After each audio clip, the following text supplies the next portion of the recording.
Então, vamos lá, para a nossa última aula do curso. Começamos com o discurso e vamos finalizar com a ação, né? Espera aí, que tem que pôr aqui para poder baixar.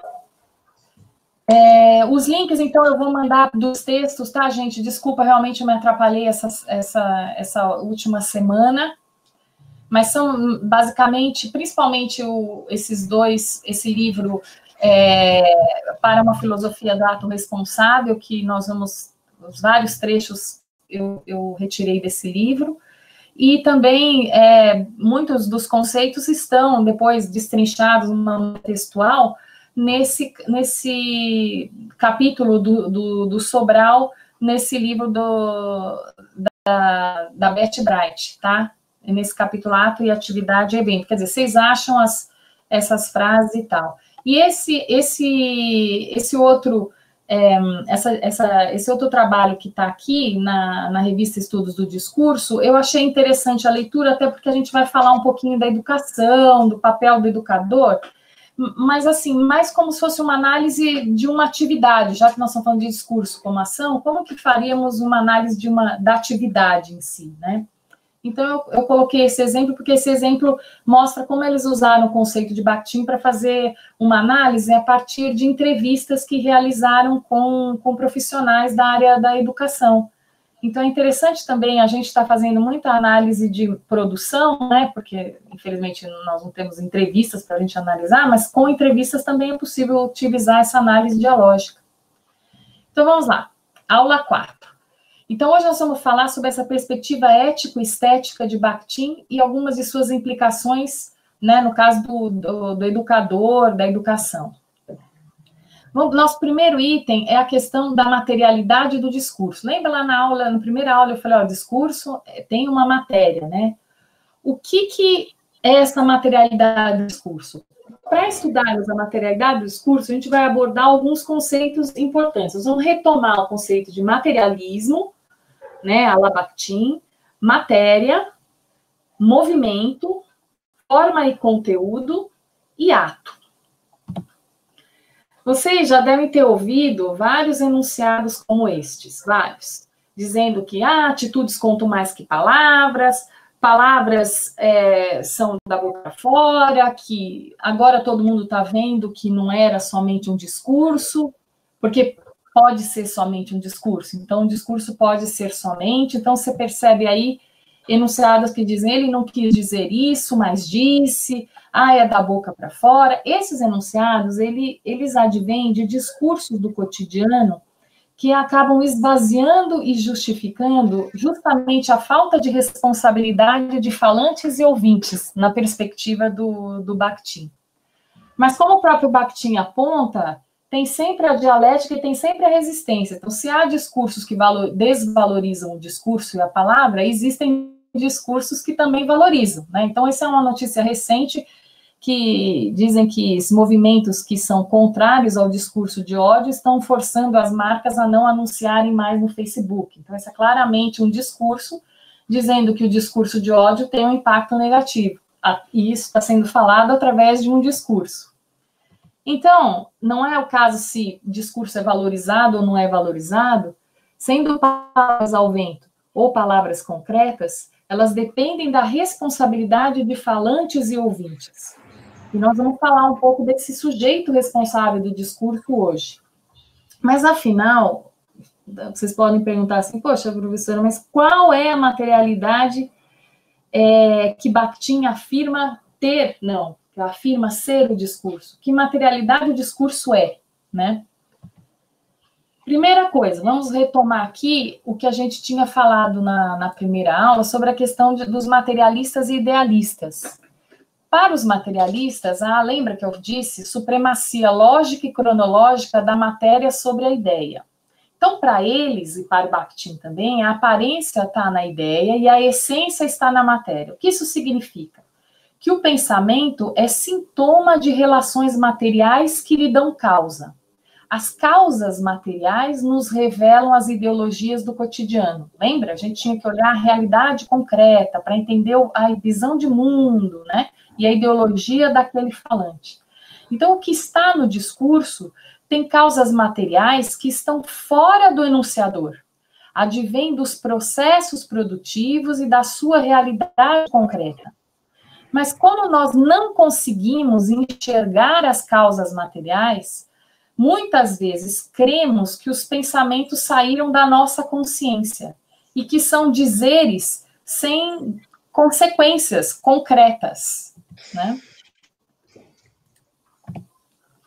Mas, quando você fala, eu fiquei pensando, o que é matéria? Quando você fala matéria, o que é matéria? A matéria, para Bakhtin e para muitos pensadores marxistas, ela é entendida como realidade objetiva, que vem de fora da nossa consciência e nos é dada pelos contatos com os fenômenos no mundo, e, portanto, pelos e nos, no caso do Bakhtin, diálogos. Então, é aquela coisa do sujeito cognoscente, né? É o sujeito que tem o seu mundo interior, ele vai aprender a partir dos fenômenos, né, os encontros com o mundo inteiro, a matéria que está no mundo, né? E para o Bakhtin, isso acontece num processo de responsividade ao outro. Eu coloquei essa foto, isso não é uma pedra, porque, embora feito de pedra, essa matéria era utilizada em algumas civilizações antigas, eu não me lembro se era romana ou se era grega, eles colocavam essa pedra no estilingue, e eles jogavam nos inimigos e assustavam pelo barulho, porque eles acreditavam que as pedras estavam caindo do céu e atacando eles. Então, veja, a materialidade de uma pedra que serve para fazer fogo é diferente da materialidade de uma pedra que cai na sua cabeça durante um ataque. É a mesma pedra, mas o entendimento dessa materialidade, da concretude dela, é outra. Então, isso é uma pedra, mas isso não é uma pedra. E até eu fiz aqui, como a gente estudou a intertextualidade, tem um quadro do Matisse, que é esse cachimbo, que deu uma série de ensaios, né? Inclusive um do Foucault, muito bom, que é Isso Não É um Cachimbo, de 1973 ou 75, em que ele fala justamente isso, né? Essa questão da imagem que nós temos e a palavra confrontando com a imagem, né? E quando que vale uma e quando que vale a outra, né? Então, isso é uma questão que envolve também a materialidade. O discurso é a combinação de enunciados usados para representar os pensamentos, as visões de mundo e as valorações dos falantes, para se referirem aos diálogos entre o mundo exterior e o mundo interior. Então, no discurso, acontece o tempo inteiro isso, né? É um encontro, né, do que o falante viu no mundo exterior, trouxe, aprendeu, vai dar como resposta e vai receber uma contrapalavra. Então, existe sempre no diálogo essa troca entre mundos, né? Nós vimos o discurso como um processo coletivo. Lembra-se que a gente falou que o discurso é constituído no seio de uma dada esfera social, daí o gênero, e por isso ele é refratado pela ideologia do cotidiano, e pelas valorações atribuídas pelo sujeito, dentro dos critérios avaliativos de determinada sociedade, mas também dentro de critérios da vida concreta dele, né? Dependendo da posição em que ele está, ou da realidade concreta, ele vai avaliar tal situação como de um jeito ou de outro jeito. E o discurso é, então, uma forma coletiva de agir sobre o mundo, em um tempo histórico. Ele é, o discurso, a materialização das formas ideológicas dos enunciadores. Mas como o discurso se materializa? Como e em que medida o discurso é matéria e concreta para Bakhtin? O discurso se materializa, nós estudamos, de várias formas, entendendo matéria mesmo que dá para tocar, ou o discurso nos tocando, nos afetando de alguma maneira, né? Seja socialmente ou individualmente. Então, o discurso se materializa na ideologia do cotidiano como atribuição de ordem ao mundo. A partir do momento que uma ideologia atribui ordem no mundo, nossos corpos vão ser, de alguma maneira, ou disciplinados, ou controlados, ou vão ter que se adaptar a essa ordem. Aí tem uma materialidade. O discurso se materializa na valoração social sob a forma de enunciados.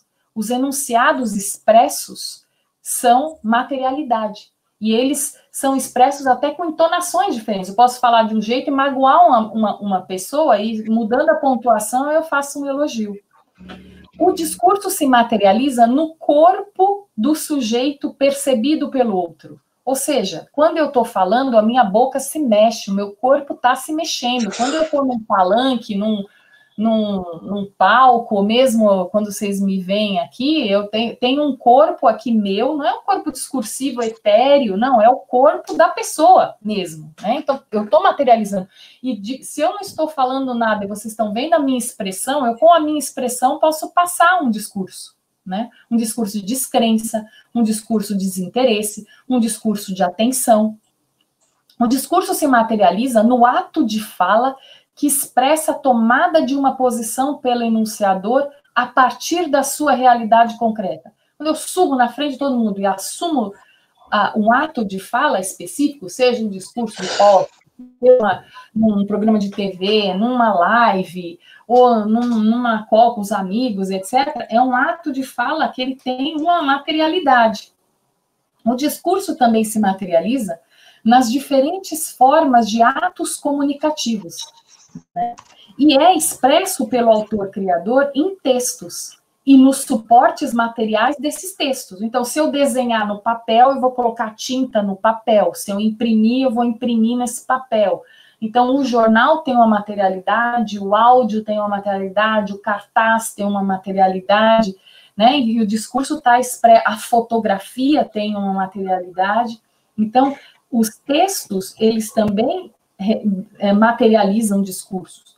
E na ação de grupos formados que se mobilizam em função deles. Ninguém pode negar que uma passeata tem uma materialidade, a reunião numa associação tem uma materialidade, o grupo de alunos discutindo tem uma materialidade. Então, essa mobilização de corpos em função do discurso, promovendo uma ação, é uma materialidade discursiva. O discurso, ele se materializa de qualquer forma? Não. Para Bakhtin, ele se materializa pela ação dos sujeitos. O discurso é, portanto, atividade desenvolvida por sujeitos falantes, mas podem ser expressivos, né? Sujeitos que se expressam aquele pensamento apreendido. Então, o que é atividade? Se a atividade materializa o discurso, o que é atividade? Para a gente entender a atividade discursiva, a gente precisa recorrer a 3 conceitos importantes para Bakhtin e importantes para o ato responsável, que é o movimento, a forma processo e conteúdo. O movimento. O movimento é um conceito muito antigo, filosófico, nossa, muito antigo. Antes de Aristóteles, já tinha, Heráclito já falava, o homem nunca se banha 2 vezes no mesmo rio e tal. Movimento é o modo fundamental de existência da matéria, é uma propriedade inerente da matéria. Por exemplo, o movimento pode ser transformação, degradação, deslocamento, né, de um lugar para outro, e por aí vai. Acho que são 4 ou 5 formas filosóficas de movimento. O movimento da matéria é transformação contínua e incessante. O discurso, se a gente sabe que ele se materializa e enquanto matéria, ele é inconcebível em formas estagnadas. Nenhuma coisa material pode existir sem participar desta ou daquela forma, sem um movimento, né? Então, para Bakhtin, é importante a gente estudar as formas e processos discursivos. E para estudar os processos, o processo implica estudarmos o movimento. Por quê? O discurso, ele tem materialidade e pressupõe no presente, né, o ato. Esse ato, para que você execute o ato de discursar, você faz um movimento para adiante. Por quê? Você estava ali com o seu pensamento, a sua ideia para falar, você pode até ter um ato de fala, uma provocação, por exemplo, eu não ia dar essa aula se não fosse o professor Arthur, né? Então, eu vou ter que me colocar em movimento para construir essa aula específica para vocês. Esse movimento do ato, principalmente o ato discursivo também, é para adiante, no sentido de que ele tem uma uma união do que eu já sabia para algo que eu vou fazer no futuro, né? Então, ele é em direção ao objeto. Então, o sujeito, eu, em direção ao objeto, vocês, estou projetando algo que eu tenho que vocês não viram os slides que eu já realizei, mas eu já realizei os slides pensando em você. Então, essa pressupõe esse ato. Para que eu discurse hoje para vocês, eu vou agir, quando eu discursar, fazer a aula para vocês, né, a atividade da aula é o ato do meu discurso, entende? Então, as transformações discursivas são ações para Bakhtin. Por isso, todo enunciado é uma postura ativa, que é também uma reação-resposta, como nós vimos, a outros enunciados, de um sujeito que é constituído socialmente e que se enuncia dentro de uma determinada esfera. Então, nós estamos aqui na esfera acadêmica, né? Aonde acontece esse movimento, esses atos? Quais são os tipos de ato? O Bakhtin, ele coloca, e lá nesse texto que vocês podem ler depois de hoje, que para a gente poder entender essa diferença entre conteúdo e forma, a gente precisa entender dois conceitos, que existem atos-ocorrências e atos singulares. Os atos-ocorrências são aquelas atividades convencionadas. E os atos singulares é aquele ato único, irrepetível, singular, que aquele indivíduo realizou naquela atividade concreta. Então, por exemplo, e eles são simultâneos. Essa que é a questão para Bakhtin. Não é que só existe o ato singular e vamos ignorar a convenção do ato ocorrência, né, do ato conteúdo. O ato singular, por exemplo, são a pessoa, o casal, as duas pessoas que casam, né? Eles realizam ali algo singular, único, irrepetível. Você pode casar 10 vezes. Cada vez que você casar com uma pessoa é a única vez. Entende? O ato ocorrência é a cerimônia do casamento, é o casamento documento. Mas se você for olhar, até o documento não é o mesmo. Se você casar 2 vezes, já muda, pode mudar o tipo de casamento, com quem, e etc, né? Mas a gente entende que quando você fala de ato, você vai ter aqueles atos que são únicos e atos que são, vamos assim, considerados socialmente como modelos de ação, de atividade. Então, por exemplo, digerir uma maçã específica é um ato singular. Comer maçã toda manhã no café da manhã é uma ocorrência, mas você nunca come a maçã, mas come maçã todos os dias. Entende? Então, essa é a diferença entre ato-ocorrência e ato singular. O ato-ocorrência, o Bakhtin fala que são os conteúdos. E os atos singulares, né, é a forma ou o processo. Um exemplo aqui, antes para a gente poder compreender um outro aspecto importante que une movimento e ato. Isso também é um conceito muito de Aristóteles aí, potência e ato, né? Que às vezes está em potência, mas se não realizou ainda não é ato. Potência é a força de realização e o ato é a ação. E entre a potência e o ato, para Bakhtin existe um processo realizado por um sujeito. O processo do ato é o que faz o ato existir. Para Bakhtin, o ato existe em ato. Conteúdo do ato é a concepção abstrata. Então, quando eu falo casamento, é essa concepção, essa ideia do casamento, né? A forma do ato é o processo do agir. Então, a forma do ato, por exemplo, esse ato singular e único, e não sei o que a gente fala, meu Deus, ele está falando de 1 segundo. Não, esse 1 segundo que ele está falando é um processo. Então, para o Bakhtin, não existe pulo antes de pular, existe ideia do pulo. Não existe escrita antes de escrever, existe ideia da escrita. Não existe fala antes de falar, não existe dança antes de dançar. Então, é no ato, veja, ato é ação. Olha, na constituição da palavra, lembre-se que ele é um filósofo da linguagem. Você tem o sujeito, o objeto e o que tem no meio? O verbo. O verbo é a ação. Então, veja que aqui ele está colocando, hoje nós estamos colocando na nossa na nossa aula, a gente já falou de autoria, nós já falamos de relações com o mundo, de polifonia e etc., os diversos temas, significação e a palavra, mas hoje nós estamos falando do ato e daquele que vai realizar o ato, que é o sujeito. Então, gente, assim, o conteúdo é levado, o Bakhtin, ele, ao contrário de muitos outros pensadores que falam, defendem só a questão da singularidade, a particularidade, etc., o Bakhtin, ele não ignora o conteúdo, até porque ele é um filósofo da linguagem, ele é um linguista. Como é que você vai ignorar o caráter representativo da palavra? Não tem como, né? Para ele é uma realidade concreta a palavra ser uma representação também, né? Então, o conteúdo é levado em consideração por Bakhtin. Ele sabe que o conteúdo é valorizado coletivamente, então vai entrar nos critérios de valoração do sujeito do ato. E é com o que nós supomos, justamente o conteúdo, é com o que nós supomos estabelecer um compromisso.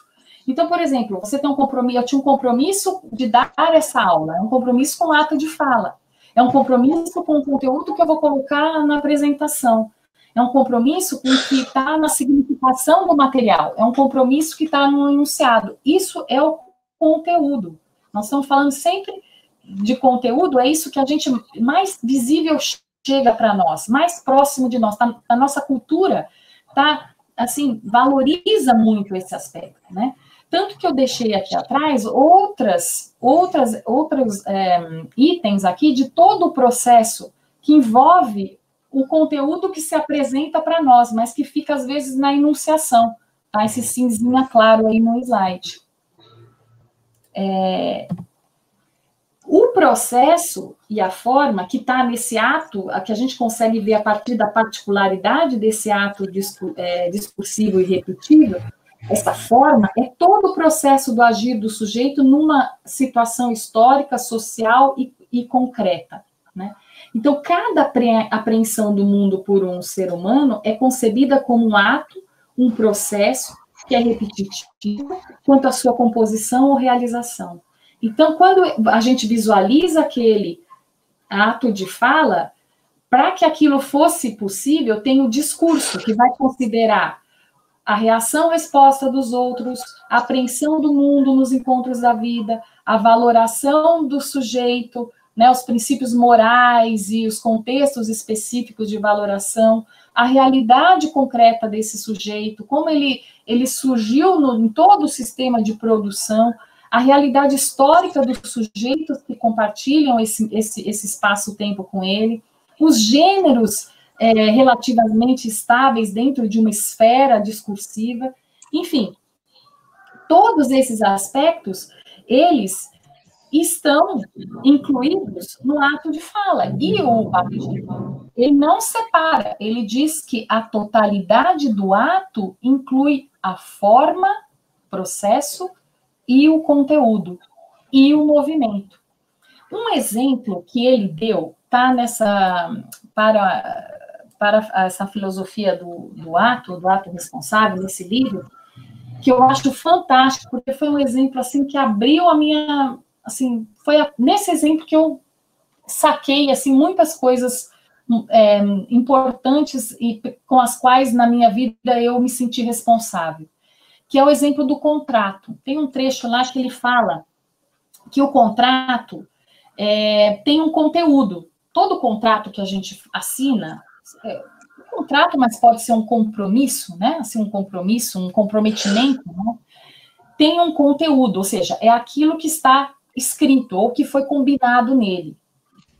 E a gente, às vezes, se apega muito a isso, principalmente na hora que a gente vai assinar, que a gente vai dar aquele pulo em função desse compromisso, né?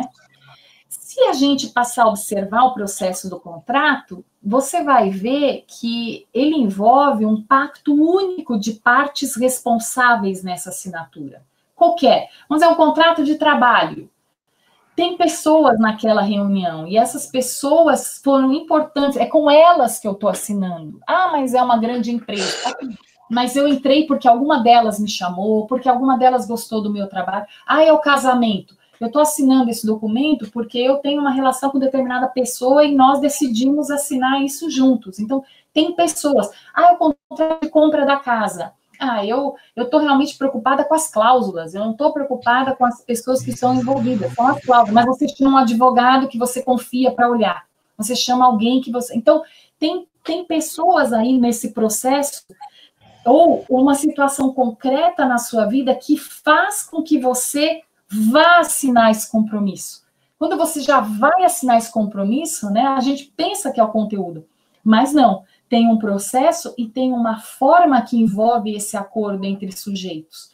E essa forma, ela mostra esse acordo que é único e situado numa realidade concreta.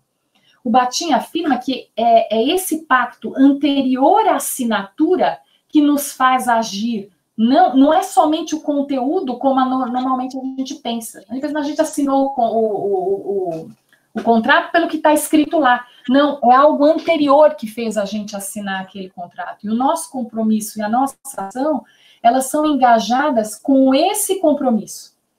Então, isso você percebe quando, por alguma razão, ou as cláusulas do contrato são quebradas e não servem mais, e você continua no contrato, ou por não perceber que você não está pelas cláusulas, você fica num contrato eternamente que não está sendo legal ou bacana para você.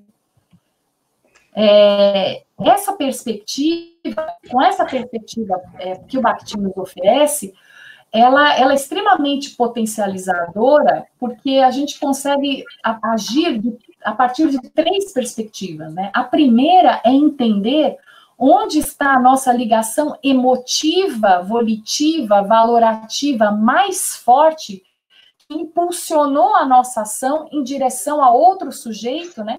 No processo e na forma desse contrato. Ele também nos ensina a admitir e não negar o conteúdo, ou seja, a convenção social e a ocorrência desse contrato. Isso nos possibilita questionar e revisar tanto o conteúdo do contrato, mas também a sua forma. Por exemplo, a gente não fica limitado a questionar os conteúdos da lei do casamento, vamos inserir tantas pessoas, tal jeito, ou tais regras, etc., ou no divórcio, etc., etc., mas também a gente pode questionar e revisar o casamento em si. A gente pode questionar as questões, né, os itens de uma prova, ou seja, o conteúdo de uma prova, mas também a existência daquela prova. Né? A gente pode questionar os itens de um manual de ética, de um manual de instruções, o conteúdo, a gente pode analisar o conteúdo de uma matéria, como também se aquele próprio manual, aquela notícia, Então, não é só conteúdo, é forma. E muitas vezes o conteúdo é aparente, discutem com você o conteúdo, quando as questões mais sérias que nos fizeram nos comprometer responsavelmente estão ligadas à forma. Sobre o ato, então, todo ato tem integrados para Bakhtin conteúdo e forma, ou seja, uma elaboração teórica, uma orientação moral, uma materialidade concreta. O ato, ele acontece no movimento, no ato de ser no mundo. Ato é fruto do movimento do eu para mim, de mim para o outro e do outro para mim. Ato é isotópico, é um sair de si em direção ao outro. É movimento de abertura e resposta para o que você consegue antecipar como ocorrência. Então, estou indo lá, né, para um evento assim assado, no meu café da manhã comer maçã, mas você não consegue garantir que a maçã não esteja estragada, que no restaurante que eu vou não tem maçã, né? Ou que o outro não me traga maçã. Então, assim, o retorno, você não tem total garantia, mas é uma abertura, é uma orientação para responder ao outro a partir de mim. E para que eu também seja, de alguma maneira, essa resposta para o outro. Então, tem essa circularidade, né? Alguém tem alguma pergunta, né, com relação a ato, com relação a conteúdo, forma? nós vamos passar para o segundo tópico da nossa, que é o sujeito agora. Tem alguma pergunta, Simone, no chat?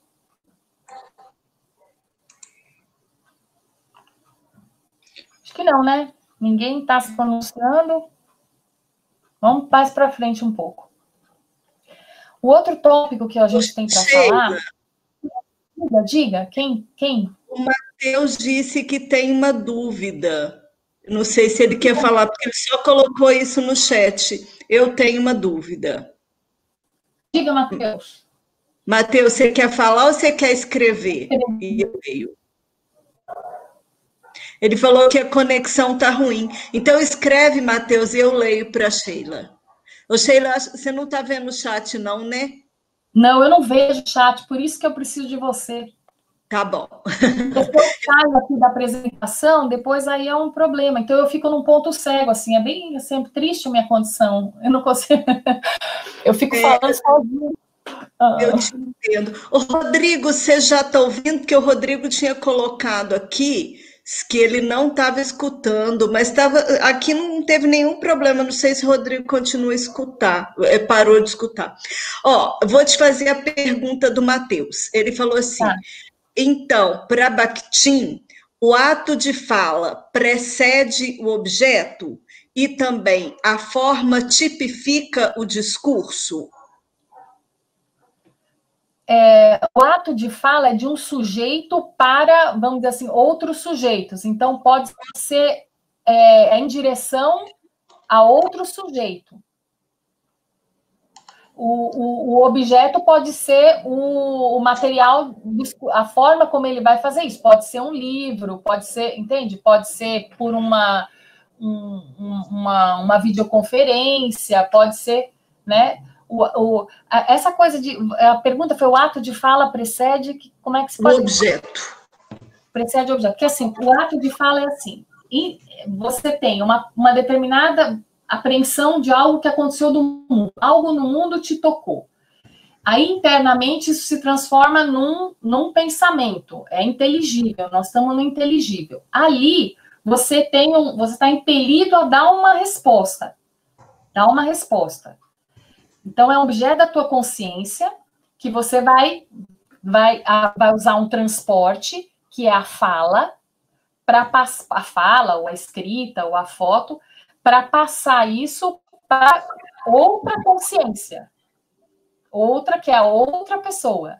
Essa outra pessoa pode receber da maneira como você queria ou não. Mas, entende? A transferência do objeto de consciência de uma consciência para outra, a partir de um ato.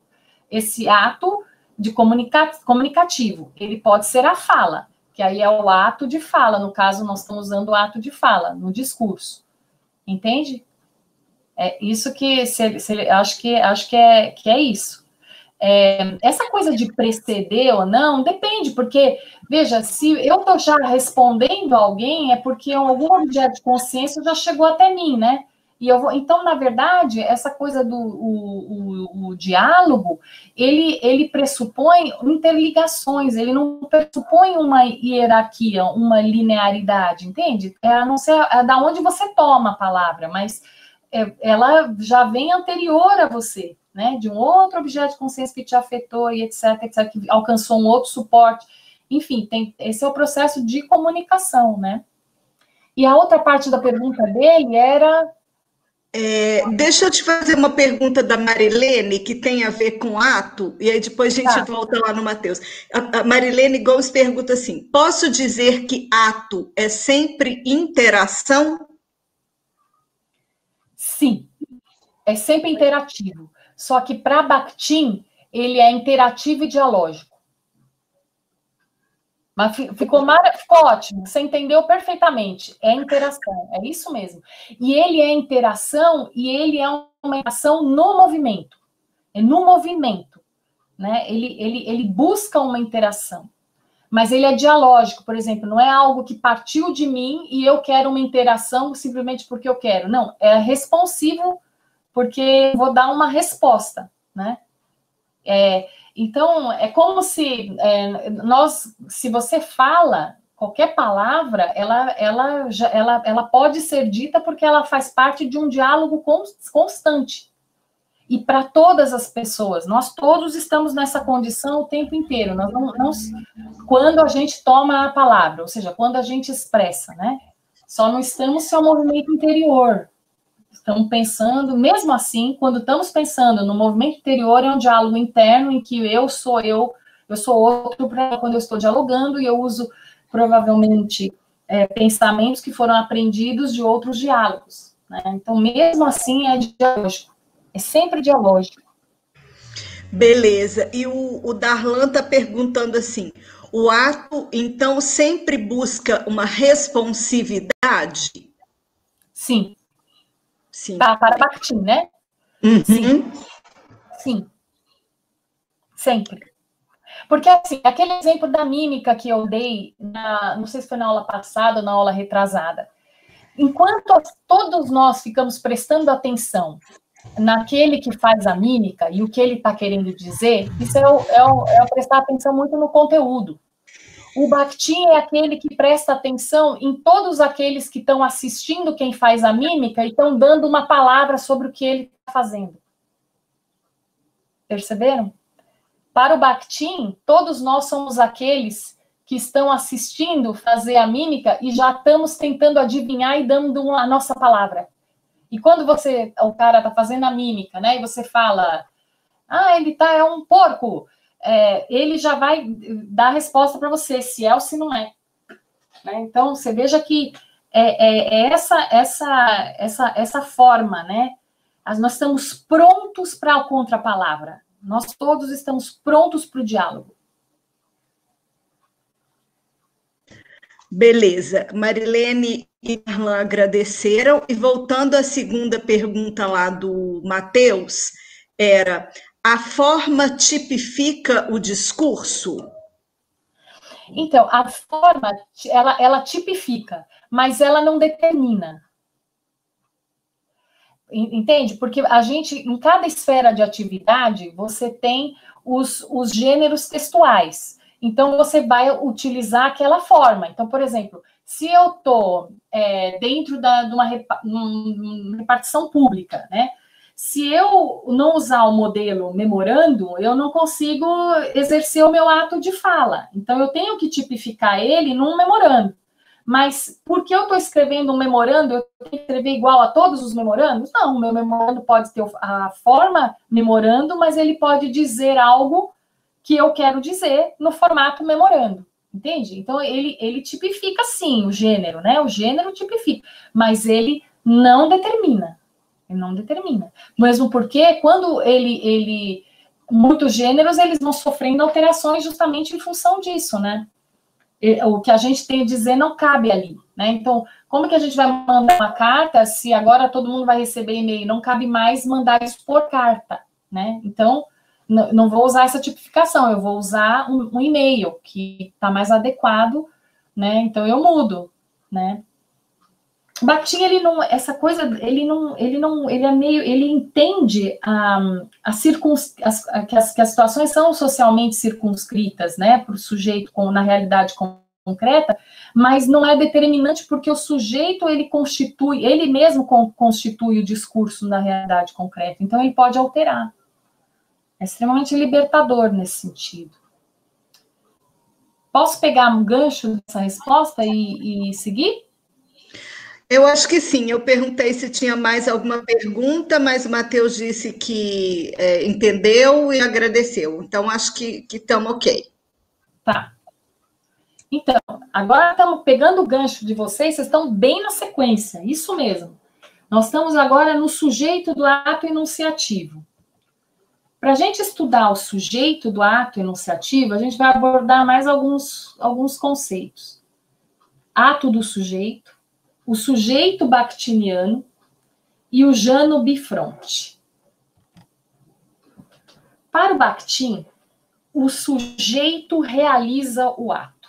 Então, quando a gente está falando lá que o ato só existe em ato, então, pular só existe no pulo, a dança só existe na dança, né? O acontecimento existe enquanto ele acontece, só existe esse ato porque o sujeito realiza. Então, nesse sentido, é um sujeito empoderado, né? Para usar uma palavra que não é muito boa, mas é uma palavra que tem uma significação aí, a gente não pode esquecer nesse nosso momento, né? O papel do sujeito no ato, na filosofia de Bakhtin, ele tem um papel, ele é muito, muito peculiar.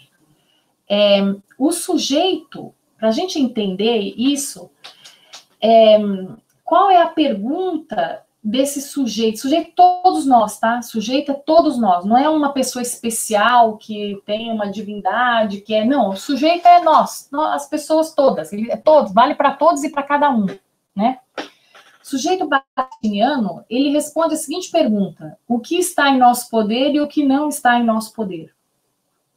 Para responder essa pergunta, e essa é uma pergunta que não é só porque o Bakhtin estudou filosofia, então não é só dele, essa é uma pergunta da história da filosofia, né? Que a questão do que está no nosso poder e não está em nosso poder, na história da filosofia, a gente precisa entender que existem esses 3 conceitos muito importantes. E eu acho que esses conceitos valem para até hoje a gente conseguir entender muitas das coisas que acontecem na nossa vida. Entender o que é necessário, o que é provável e o que é possível. O necessário é determinado por causas naturais. Então, é necessário que seja. Vai ser assim. E não pode ser de outra forma. É impossível que seja de outra forma. É necessário que seja desta forma. Então, aqui é tudo que vem da natureza, que não implica, no caso, né, na história da filosofia, a racionalidade e como os afetos, né, no caso do ser humano, influenciam a modificação nas ações e nas escolhas. Para o animal, ele vive uma vida necessária. Então, não tem passarinho livre, não é passarinho livre. Todo passarinho vive por necessidade. Essa é determinado por causas naturais. O provável é o que pode ou não acontecer. E está ligado à fortuna, ao acaso. Então, eu posso andar e cair uma pedra na minha cabeça. Entendi? Tá certo que eu posso tomar mais ou menos cuidado, etc, etc, mas eu posso não ter feito nada, ter 10 pessoas e eu ser a pessoa que vai ser prejudicada, né? Então, é ligado à fortuna. Então, pode acontecer e pode não acontecer. É provável. Sobre o necessário e sobre o provável, não há controle, porque é necessário que seja assim, será assim. O provável não está na nossa esfera de ação. Aonde está a esfera de ação do sujeito bakhtiniano? É no possível, porque o possível é a capacidade de um sujeito agente realizar o possível. Então, o possível no sentido de poder realizar. Então, o possível, quando o Maquiavel fala que a política é a arte do possível, não é que ele está dizendo que a política é imprevisível. Ele está dizendo que a política é a arte de quem vai lá e realiza o que pode, né? Então, possível é a capacidade de um agente realizar o ato. A capacidade de realizar o possível é liberdade, é o movimento emancipatório. Então, o sujeito para Bakhtin, ele é ativo, porque ele realiza o possível no discurso. Quando ele toma a palavra, é um possível diálogo. É o diálogo que ele pode. Todos podem um diálogo. Entende? Mas o Bakhtin, ao contrário de outros pensadores, ele não despreza que esse mesmo sujeito que realiza o possível está diante de realidade concreta que inclui o necessário, ou seja, tem um furacão, eu estou lá fazendo o possível, né, uma pandemia, e não exclui o provável. Então, lembra-se que quando a gente estudou a vida do Bakhtin, a vida dele foi sempre permeada disso, de necessário, do provável, enfim, teve todas essas, né, essas questões, a questão da saúde, a perna dele foi amputada, etc, etc, né? Então, o agente é um sujeito potente, ele é responsivo, ele é interrelacionado socialmente, aquele aspecto da interação que vocês mencionaram. É um sujeito afetado pelas condições concretas de produção em que ele está inserido na sociedade como ele está inserido. Então, ele é circunscrito, mas não limitado pela realidade concreta. O que o sujeito bakhtiniano não é, e é por isso que a gente tem que tomar muito cuidado, porque quando a gente vê que ele tem esse papel, né, às vezes podem dizer, então Bakhtin acha que ele é a favor do individualismo ou do egoísmo. Não, o sujeito bakhtiniano, ele não é individualista, como a gente vai ver e já viu, esse aspecto do outro é muito forte no diálogo e na responsividade, né? Ele também não é um sujeito egoísta e também não é um sujeito altruísta. E não é finalista também. Ele não é parte de um projeto subjetivista. Vou fechar em mim e descobrirei toda a chave do universo. Não. Ele também não é um representante de um modelo de homem, mulher ideal, que, segundo Bakhtin, se comportaria a partir de um mundo totalmente teórico, que se comporta como se o eu particular e singular não existisse, ignorando os atos irrepetíveis, né? Os atos interessados e os atos situados. Então, o ato, ele é de um sujeito, agente, né? Mas ele é situado e o ato é interessado. Então, você não saber que você tem um interesse naquele ato ou não tem um interesse naquele ato e fazer um discurso e não reconhecer o seu interesse naquele discurso é complicado, né? Então, é esse sujeito que o Bakhtin está tratando. Algum interesse tem. Não é um sujeito determinado socioculturalmente, mas criador das condições concretas de existência porque age nelas e a partir delas. Então, é um sujeito que não é determinado pela cultura, mas ele faz parte da cultura e ele age naquelas condições de existência porque faz parte dela.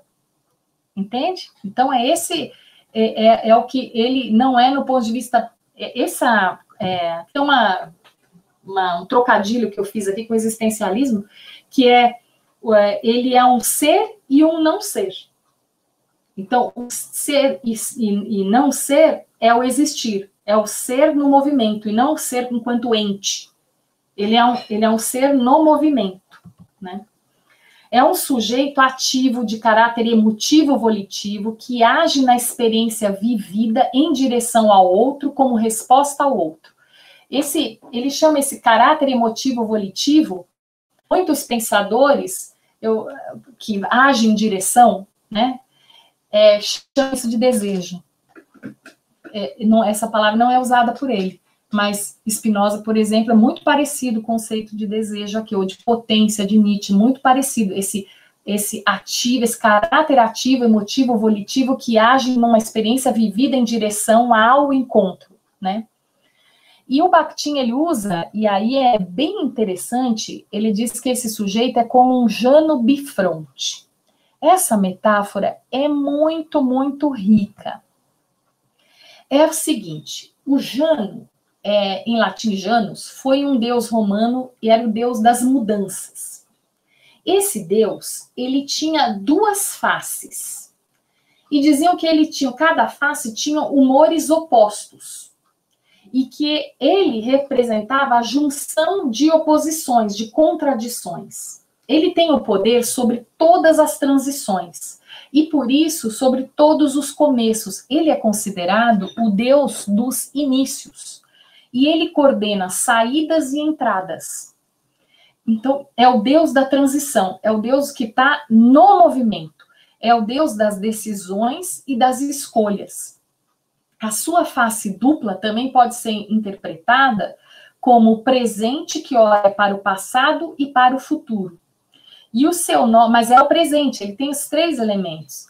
E o seu nome está associado a atividades concretas, como colheitas, trocas, e foi o primeiro a ser cunhado, né, em moedas, que foi na Idade do Ouro e tal.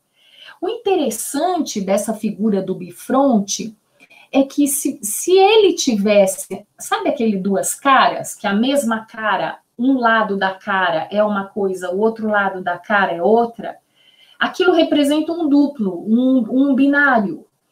Como o Jano, ele tem uma cara de um lado e uma cara do outro, se ele der um passo, seja para frente, para trás ou virar o pescoço um pouquinho para a direita ou um pouquinho para a esquerda, ele não é duplo, ele é múltiplo.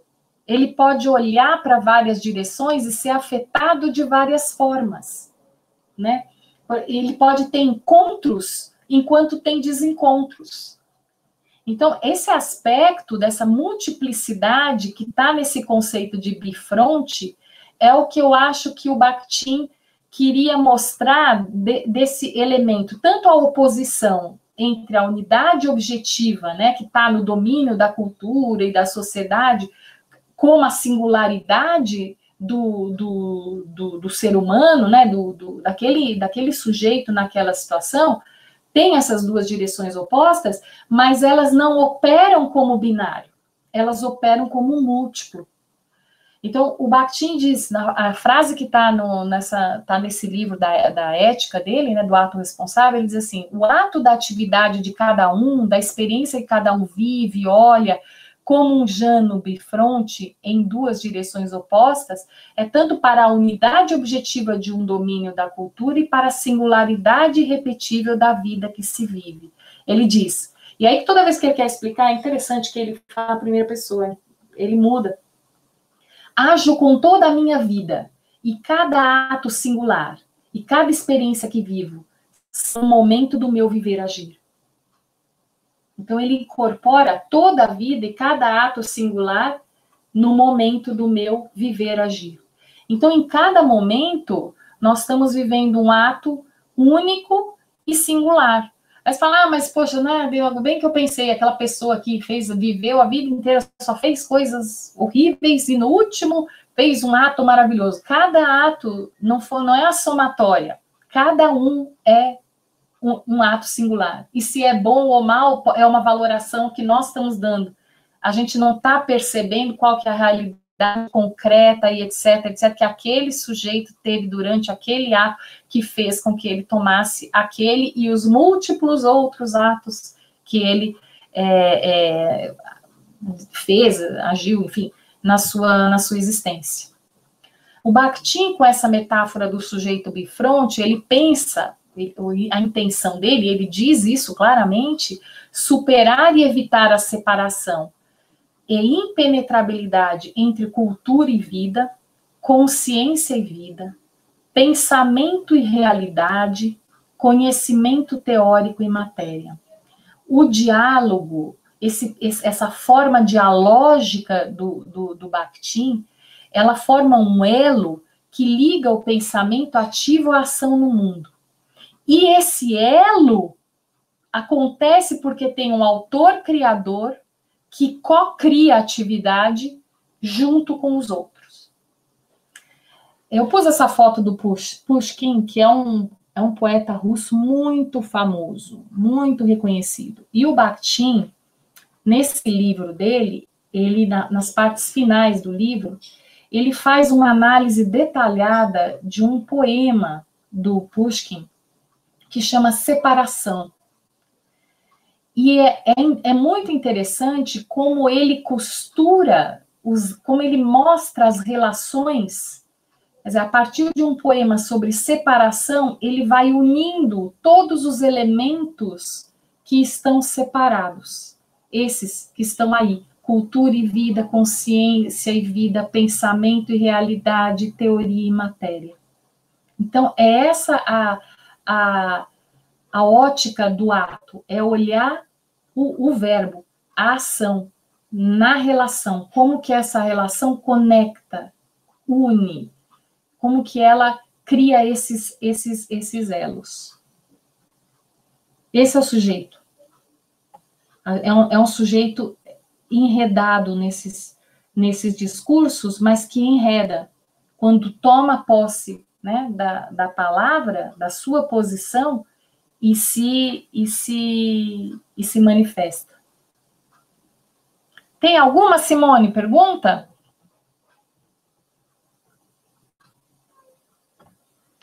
Deixa eu ver quanto. Vocês estão aí, gente? Alguém está aí? Estamos. Então, não tem pergunta, não. Então, eu vou seguir. Agora nós vamos para o discurso na vida. Agora nós vamos vamos destrinchar um pouquinho alguns conceitos interessantes. Vamos aprofundar um pouco mais essa questão do discurso e ação e vamos ver que coisa interessante que o Bakhtin faz com o conceito de alteridade. E vamos falar sobre intersubjetividade também, que é um conceito que é relacionado ao Bakhtin, porque muitos estudiosos da análise do discurso usam o dialogismo é uma forma de intersubjetividade, às vezes até tratam como não como sinônimos, mas como intimamente relacionados, né? E tem realmente a ver, nós vamos falar isso principalmente nessa perspectiva ética, né? Ética e estética.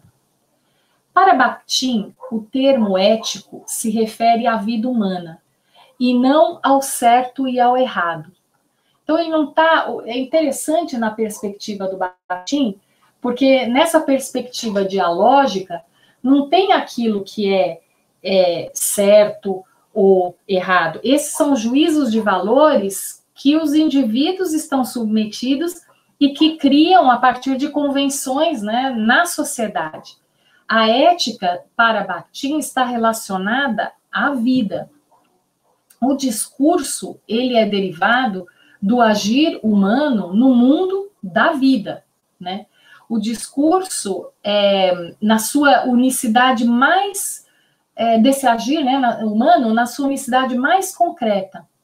E o dialogismo é a afirmação de que o que se pode dizer para o outro se pode agir em direção ao outro e do outro em direção a você. Então, para o Bakhtin, o dialogismo não é uma questão só discursiva. Os aspectos discursivos são derivados da definição filosófica para ele, né, que é o princípio geral do agir. Então, no dialogismo está o princípio geral do agir. O sujeito do ato enunciativo, que nem a gente viu, não é um fantoche nas relações sociais, mas é um agente responsável pelos seus atos, é responsivo ao outro, e lembra que a gente falou, alguém dotado de um excedente de visão. O que é excedente de visão? Eu consigo enxergar no outro aquilo que ele não consegue enxergar sobre ele mesmo, né? Porque nós não conseguimos enxergar a nossa exterioridade. Esse excedente de visão é a capacidade de saber sobre o outro o que esse não pode saber. Mas, ao mesmo tempo, o eu depende do outro para saber o que ele mesmo não pode saber sobre si. Então, aí é que está essa relação do dialogismo com a alteridade e com o conhecimento. Por isso que o outro é muito importante, né, para o conhecimento de nós mesmos, e da mesma maneira, em igual proporção, nós somos para o outro. Existe aqui reverso, né, tem essa reversibilidade. Mas quando você fala alteridade, né, quando a gente fala alteridade não é um conceito usado por Bakhtin, mas muitos estudiosos de alteridade usam Bakhtin, porque ele, até em função do dialogismo, ele usa o tempo inteiro, a obra toda dele, ele menciona o outro. Mas é importante para a gente entender esses dois conceitos que são importantes hoje, né, o binômio identidade e alteridade, nas ciências humanas, na comunicação, são conceitos muito trabalhados. E como que o Bakhtin se insere aí, mesmo não usando esses dois termos, identidade e autoridade, como que ele enxerga esse binômio? Identidade seria a qualidade do que é eu. É eu, né, ou colocar-se no lugar do eu. Identidade é a qualidade do que é outro, é colocar-se no lugar do outro. O que o Bakhtin faz aí desses dois significados aí? Ele aplica o princípio da exterioridade. Lembra que a gente, quando estudou o autor e as questões de autoria, que ele disse, eu sou eu na linguagem de outrem, e na minha linguagem eu sou o outro? Ou seja, Quando eu falo, né, eu falo do outro. E quando o outro fala sobre mim. Ele tem melhores condições porque eu sou exterior ao outro e o outro me é exterior. Então, essa que é a questão. O que ele faz? Na identidade, eu sou outro. E na alteridade, eu sou eu. Ou seja, no outro, eu posso me ver. E eu posso, através de mim, ver o outro. Se isso se aplica a todos, porque não é só a mim, a todos os indivíduos, né? Então, você imagina que como que acontece como é importante o outro para para nós nos compreendermos, e como é importante, nós somos tão importantes para os outros para compreendê-los nesse movimento de responsividade, mesmo que a gente não admita, mesmo que a gente não perceba, mesmo isso já acontece. Então, Bakhtin, ele diz que devo identificar-me com o outro e ver o mundo através de seu sistema de valores, tal como ele o vê. Devo colocar-me em seu lugar e depois, de volta ao meu lugar, isso é muito Bakhtin, de volta ao meu lugar, completar seu horizonte com tudo que se descobre do lugar que ocupo fora dele. Devo emoldurá-lo, criar-lhe um ambiente que o acabe, mediante o excedente de minha visão, de meu saber, de meu desejo e de meu sentimento. Então, o que ele está dizendo? O Bakhtin, ele se permite fazer esse vai e volta. Quando ele se coloca no lugar do outro, ele entende o outro, e de se colocar no outro, entender o outro, ele tenta se ver do lugar do outro, e quando ele volta para ele mesmo, ele já se viu como o outro talvez o visse, mesmo sem essa certeza. E ele permite ter esse diálogo com o outro para poder compreender melhor de si e volta para si mesmo e vê se compreendeu melhor de si. E aí ele passa para o outro, entende? Então, é um diálogo constante nessa relação. Esse diálogo constante nessa relação, quer sejamos conscientes de que existe esse dialogismo, ou não totalmente conscientes de que existe esse dialogismo, ele está acontecendo nesse momento na nossa sociedade. Então, por meio desse diálogo e da alteridade, dessa troca que já está acontecendo, nós estabelecemos entre nós laços e vínculos morais. Tá bom. Intersubjetividade e moral. A moral a gente entendeu. Mas ele diz assim, não é só isso. Não é. Tem mais que isso. Tem a questão da ética. Se a moral é aquilo que nós compartilhamos, é aquilo que eu faria, mesmo se ninguém estivesse olhando, mas baseado numa convenção do que a nossa sociedade considera que seria o correto eu fazer, o que seria então a ética? A ética para ele seriam os atos que implicam a mim e ao outro no acontecimento singular e único da existência e visam a modificação do acontecimento e do outro. O que significa isso? A ética está quando nós olhamos por nós, nos respeitamos, identificamos o bem comum e modificamos a realidade para uma melhor convivência entre nós, a partir do diálogo.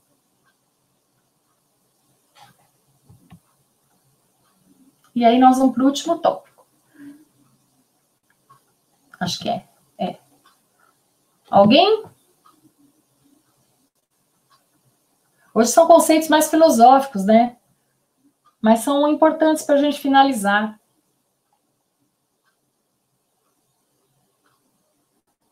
Estamos sem questões por aqui, sem comentários. Então, maravilha. Acho que pode seguir. Bom, Então, já entendemos o que é o ato, já entendemos que o ato acontece no movimento, já entendemos que é em direção ao outro, entendemos que tem forma e que tem conteúdo, ou seja, tem ato singular e ato convencional. Quer dizer, diante de tudo isso, já percebemos que a materialidade do discurso está ligada ao ato, porque eu não materializo um discurso sem um ato de um sujeito.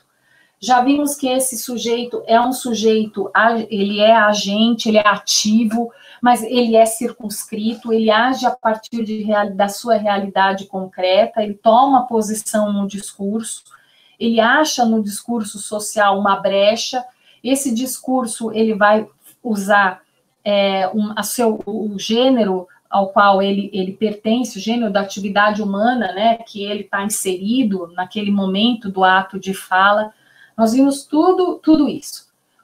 Então, essa parte do ato responsivo, até que eu acho que vocês já compreenderam relativamente bem.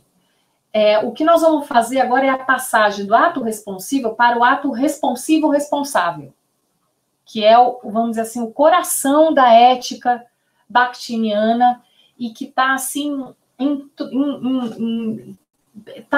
subjacente a toda a obra do Bakhtin. Entender o ato responsivo, o diálogo e o ato responsável, vocês já vão sacar qual é a do Bakhtin. O ato responsivo, lembrando, todo ato tem integrado, então, conteúdo e forma. Elaboração teórica, orientação moral, uma materialidade concreta, acontece no movimento. É fruto do movimento, do eu para mim, de mim para o outro e de outro para mim. É um sair de si em direção ao outro. Não é o resultado do em si. Eu, dentro de mim, decido o que vou fazer, que é o cógito. Não. Não é um para si, que nem o existencialismo de Sartre. Não é, então, o ser humano não age, ele age a partir daquilo que é para si. Não. É um sair de si. Esse é o movimento é o conceito de exotopia do Bakhtin. É um movimento de abertura e resposta. É uma orientação para responder o outro a partir de mim. Até aí, acho que vocês pegaram. Nós vamos agora falar do ato responsável, que eu falei que está nesse livro aqui, Para uma Filosofia do Ato Responsável, que por uma interessante, nós estamos começando, finalizando com ele, mas ele foi o primeiro livro do Bakhtin, e com ele a gente vai finalizar hoje. É um livro de filosofia moral, que ele denomina a filosofia primeira. E nesse livro ele aborda os fundamentos dos 3 aspectos de todos os estudos que, de alguma maneira, em todos os livros, em todo o material produzido por ele pelo Círculo, estão lá inseridos. A questão da estética, ou seja, do belo, o conhecimento, quer dizer, os limites da razão para conhecer o mundo, e a vida, que é a ética e a liberdade. Inclusive, esse livro era para ser uma obra, inclusive, muito maior. Ele queria fazer toda o que ele chamou de arquitetônica concreta, né? Toda a proposta filosófica dele, que englobava a política também, que englobava a arte, a estética, a política, né? E a filosofia moral. Nesse livro, ele fez só a primeira parte, e depois naquele outro livro que a gente viu, A Estética da Criação Verbal, o primeiro livro que tem lá, o primeiro capítulo, ele fala grande parte do que seria a estética dele, né? E depois, já a política, ele não desenvolveu uma obra específica, embora toda a filosofia do ato, ela tenha uma perspectiva, juntando a estética com a ética, tem uma perspectiva política, e vocês vão ver aqui quando a gente finalizar hoje. Essa arquitetônica concreta é o modo, vamos dizer assim, a estrutura de pensamento filosófico que ele propõe. Então, ele diz que todo ato integra conteúdo, forma, significação, tema, elaboração teórica e materialidade concreta, ser no mundo e caracterização no mundo, repetibilidade e irrepetibilidade. Quer dizer, essa arquitetônica dele é uma arquitetônica totalmente voltada para enlace, para coenvolvimento, para união, né, junção, né? Então, o ato é coenvolvimento concreto dos sujeitos. O dever ético nasce em situação mediada pelo agir avaliativo dos sujeitos a partir de valores estabelecidos entre sujeitos. Mas o que é o ato responsável? Primeiro, é um ato vivido, concreto e ocorrente. O ato responsável é atirar-se no movimento de responsabilidade. E é um movimento de responsabilidade, para ele, é bidirecional. Vai tanto em relação à responsabilidade com o conteúdo, quanto à responsabilidade e à existência da forma, né? Então, assim, ele mesmo na ética, ele preza a responsabilidade nas duas pontas, né? O ato responsável é o ato baseado no reconhecimento desta obrigatória singularidade. É essa a afirmação do meu não álibi no existir.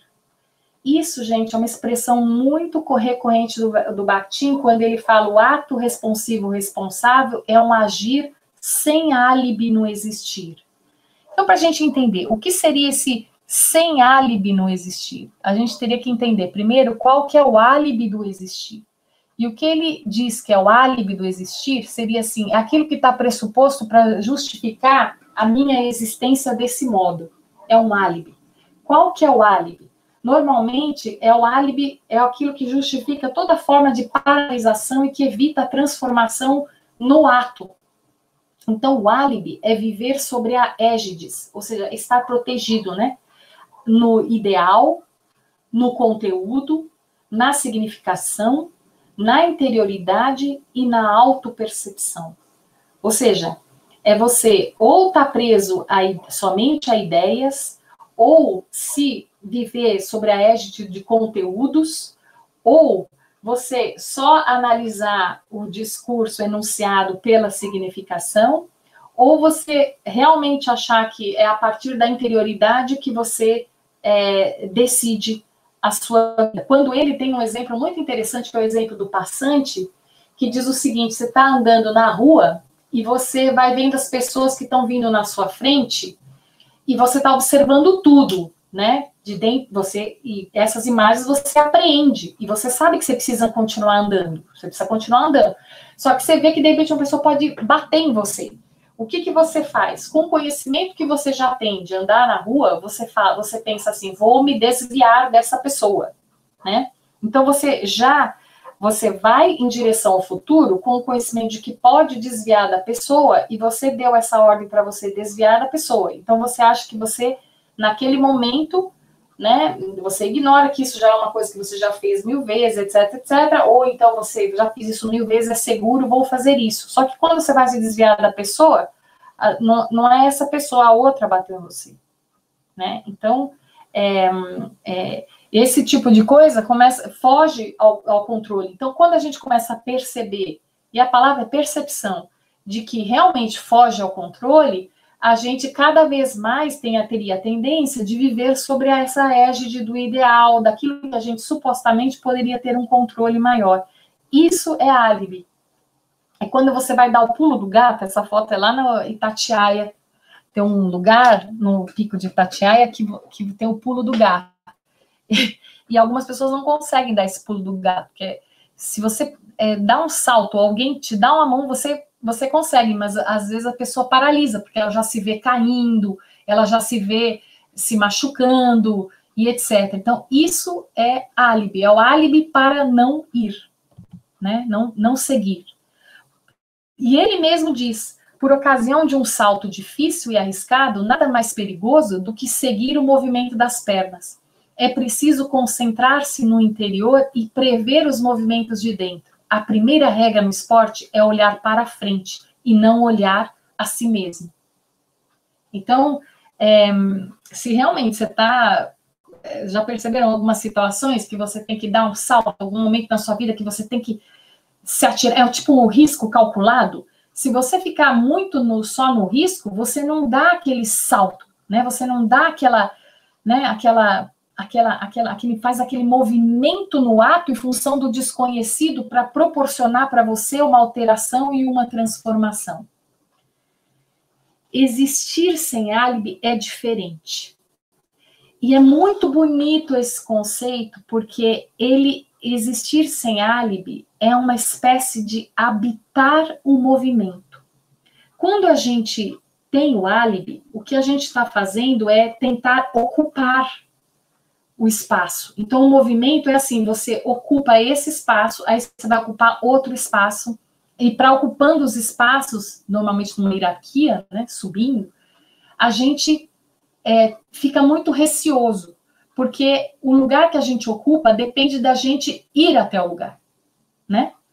Para ele, habitar o movimento é você não ter que ir, você já habita nele. Você já está com a sua casa, o seu corpo, você já é habitado. Então, você faz um movimento habitado. E é uma metáfora interessante que tem, são esses animais, os moluscos, o caramujo, a mesma concha, que eles não vão para casa. Eles, no decorrer da vida deles, né, eles constroem a casa. Eles são a própria casa. Eles habitam o movimento. Né? A própria tartaruga habita o movimento. Quando você enxerga que você habita o movimento e que um lugar não é algo que está fora, mas que é habitado por você e é singular, e acontece quando você se transforma e age e vai em direção à resposta do outro, né? Nesse momento, a segurança é grande, e a partir do seu lugar único, você reconhece, né, que o outro também tem o direito de realizar esse mesmo movimento, e aí o outro também é singular e insubstituível. O não álibi no existir é compreender a matéria, é compreender os processos, é compreender a forma dos atos repetíveis e concretos, é compreender a historicidade, a temporalidade, a espacialidade dos discursos, seus aspectos valorativos, emotivo-volitivos que acontecem naquele ato, mas que podem mudar no outro. Então, você tem essa possibilidade de revisão, a possibilidade de realizar o possível, liberdade, dar o salto. Isso é o existir sem álibi. E a partir desse reconhecimento, você existe no evento com o outro. Então, quando você salta dessa maneira, o outro saltou também. E aí, por isso que eu usei essas imagens da acrobacia, porque é um encontro no ar, para fazer uma performance. Ele não usa essa palavra, mas muitos outros vão usar vários conceitos do Bakhtin para falar essa coisa do ato performático, etc, etc. Né? Então, o que está na filosofia, mudou. Mais um. O que está pressuposto aqui na filosofia do Bakhtin é que ele muda a pergunta, ele transfere o sentido de lugar. O sentido, a pergunta não fica qual é o sentido da vida. A pergunta fica, e não é pergunta, é a afirmação, é o sentido do ato. Então, o sentido passa a ser percebido não somente no sujeito, no outro, na vida, no conteúdo, mas no processo e na ação. Bakhtin propõe um olhar para o ato que é a ação responsiva e responsável. Um ato duplamente ativo. É ativo na resposta e na responsabilidade. Olhar a ação deste modo implica valorizar o sentido da relação, seu aspecto de possíveis conexões entre sujeitos e o sujeito e objeto, entre sujeitos, entre objetos. Ele faz uma costura, é uma união de elementos separados por uma causalidade final. Então, o que Bakhtin faz é uma retomada da causa motriz, da causa do movimento, do trabalho, da atividade e da transformação. Nesse sentido, aqui é um ponto muito interessante, nós não gostamos de Bakhtin porque as suas ideias e seus conteúdos são belos, ou porque essas aulas vão melhorar o nosso autoconhecimento ou conhecimento, mas é porque podemos agir e ativar esses conhecimentos no mundo concreto, nos discursos que lemos e que faremos, nos diálogos que participaremos, é que vemos a beleza em Bakhtin e gostamos dele. A nossa ação de autores criadores no Existir Evento torna bela a vida e os seres humanos para nós. A estética, beleza da existência, é a ativação responsiva e responsável entre sujeitos. Você não ama um ser humano porque é bonito, mas ele é bonito porque você o ama. Essa frase do Bakhtin que está no livro é uma frase muito interessante, porque os que não são iniciados em Bakhtin poderiam entender essa frase como a seguinte significação. Para a mãe, tudo é bonito, porque ela ama o filho. Mas não é esse o sentido que Bakhtin está querendo dar aqui. O que ele está dizendo aqui é que é o amor que dá, é a ação. No caso, o amor é que une e que confere a beleza. É uma valorização da ação. Então, a ética é uma estética da existência, uma existência ativada, quando você discursa, dialogando e tomando a sua posição. E entendendo, por isso que a atividade, no caso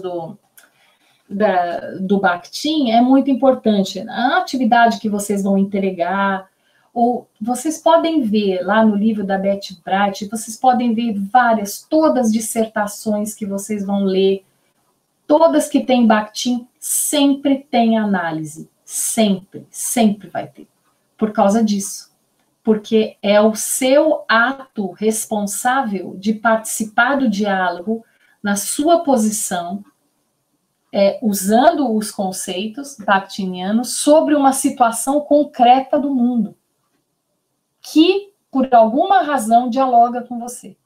Então, todos nós que estudamos Bakhtin, nós estamos abertos ao diálogo e nós vamos tomar parte do discurso. Essa é a nossa forma de ser livre. Tomar parte no discurso. Então, na perspectiva bakhtiniana, é uma perspectiva totalmente ativa. É por isso que é ato responsável. É o ato discursivo, responsivo, único, concreto. É o ato comunicativo, que é ocorrência, conteúdo, movimento emotivo, volitivo e valorativo. É o ato atividade no gênero discursivo. É o ato autoria criadora, né, na atualização, na revisão da contrapalavra, na questão do espaço-tempo, cronotopo. É o ato discursivo, responsivo e responsável. A equipolência de vozes, né? E aí, para finalizar, se a gente fosse... a gente colocou o educador aqui, não vou fazer uma análise profunda, porque eu acho que tem coisas aí que a gente poderia discutir horas, né? Eu estive dando uma olhadinha e vi. Se a gente vai chamar o profissional educador, mas aí tem lá muitas diferenças. O educador é uma coisa, o professor é outra coisa, o mestre é outra coisa.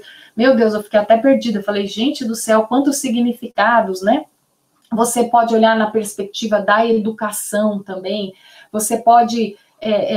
essa palavra papel, qual é o papel? A gente pode só criticar essa coisa do papel, né? Só esse signo daria muito pano para manga, né? Até que ponto a gente não embeleza o papel ao invés de embelezar a ação, né? Jogar luz no sentido de uma estética ética da ação, né? E se é uma estética ética da ação o que nós valorizamos, né? E aquele indivíduo específico, e a realidade concreta dele que o torna um sujeito único, né? Nós vamos esquecer? Não, a gente tem que observar tudo isso quando a gente está fazendo uma análise bakhtiniana. Mas quando a gente vai analisar, eu estou pensando aqui, serve para o educador, mas serve para o jornalista, serve para aqueles que agem, né, as atividades humanas, né? Quais são as atividades humanas? Aonde a gente exerce atividade? É no trabalho, é nas profissões, como estudante, né? Ali são as atividades. É isso que nós estamos falando, não estamos falando sexo dos anjos aqui. Tem conceitos, mas Bakhtin, ele usa dos conceitos para a gente poder enxergar a realidade concreta, né? Então, caiu na minha mão estava fazendo busca, ato, educação, e apareceu esse livro do Paulo Freire, que é o Ato de Ler, e é interessante como ele esse livro dialoga muito com a aula de hoje e com a aula, um pouquinho da aula passada também, né? Porque fala a questão de autoria e nós, enquanto autores da nossa vida, né? Então, eu acho que é uma sugestão de leitura interessante para a gente refletir a importância do ato no contexto da educação. Mas também sobre a atividade profissional, e vale para o educador, mas vale para qualquer atividade, a gente observar, né?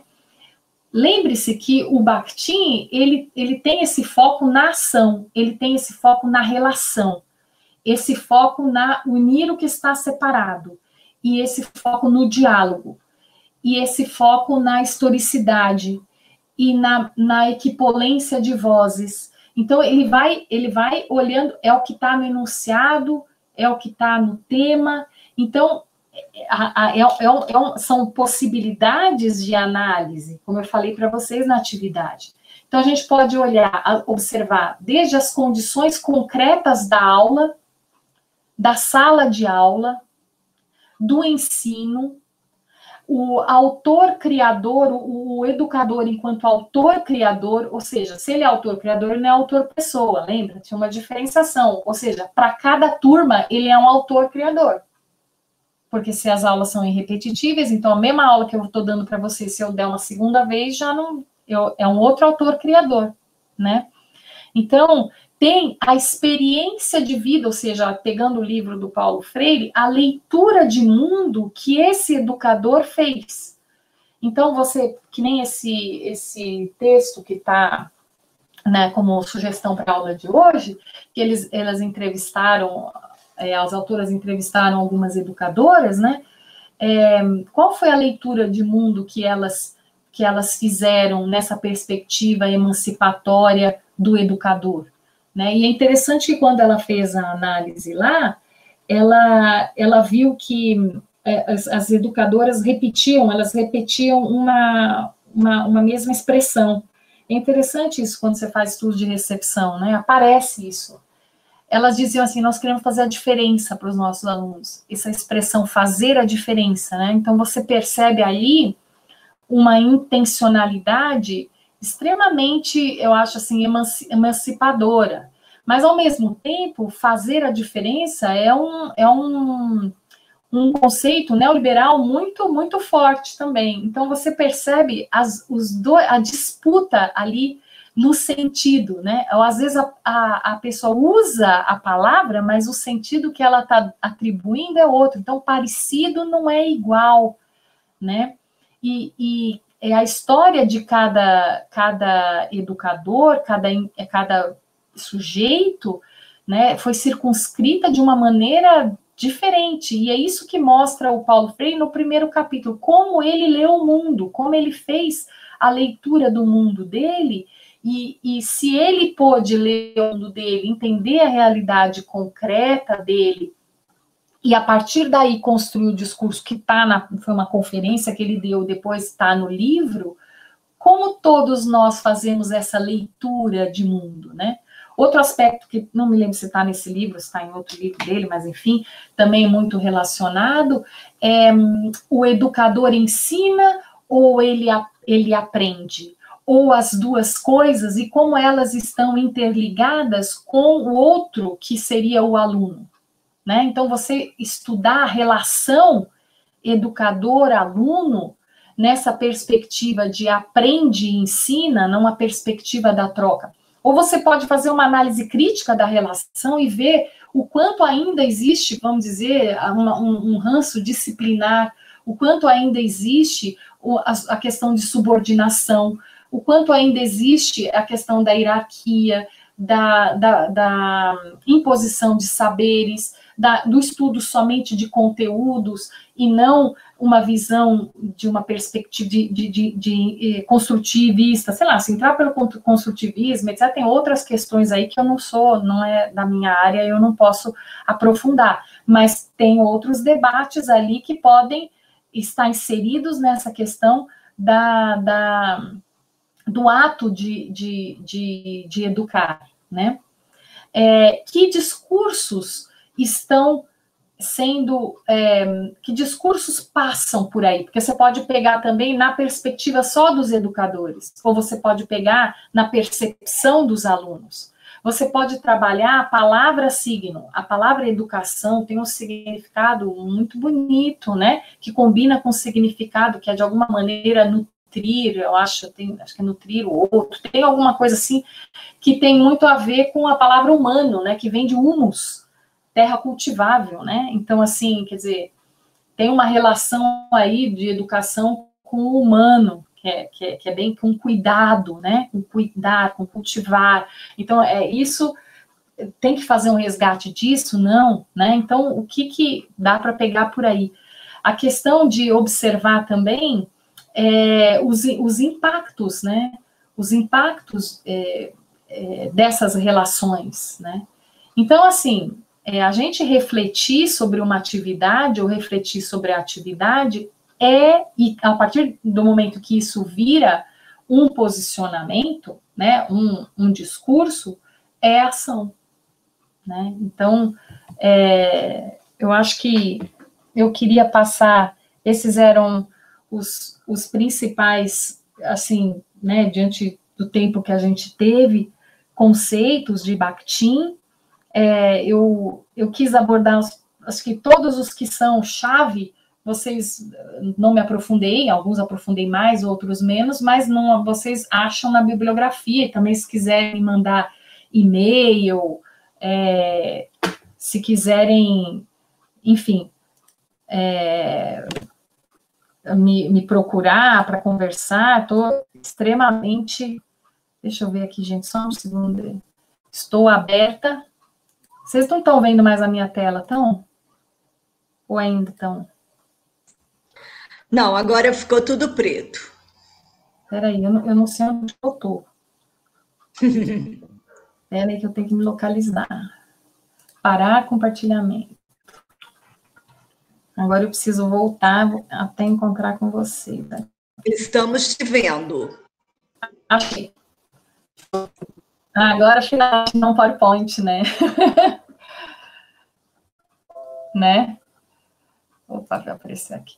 Então, assim, era isso que eu tinha para passar para vocês. Espero que vocês tenham gostado.